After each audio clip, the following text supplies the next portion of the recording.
आई साहेब आज न्यू इयरची कुठली भाजी?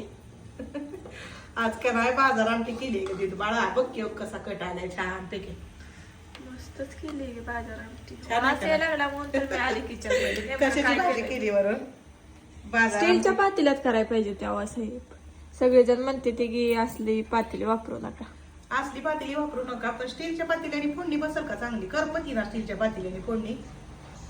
म्हणजे कमेंट आले ते आपल्याला की जर्मनची भांडी वापरू नका म्हणून. जर्मनच्या भांड्यात काहीच करायचं ना.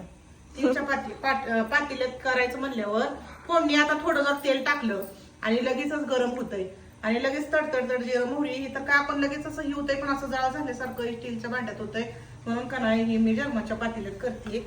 आणि हो का नाही हो अशी कोथिंबर मस्त पैकी टाकली. आता भाकरी कशाची करायची? हेच तुला मी विचारणार. मकाची करा. हो, मकाचं पण पीठ आहे आपल्यात, बाजरीचं पण आहे आणि ज्वारीचं पण आहे. मग त्यातली कुठली भाकरी करू दे? मकाची करा मस्तपैकी. मकाची भाकरी कांदा लिंबून बाजार आमटी वाजता. बाजार आमटी आणि मकाची भाकरी खायला कोणाकोणाला आवडती नक्की कमेंट करून सांगा.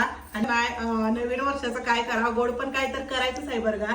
म्हणून साठी अशी मस्तपैकी बाजार आमटी आणि भाकरी मस्तपैकी करून खावं म्हणलं.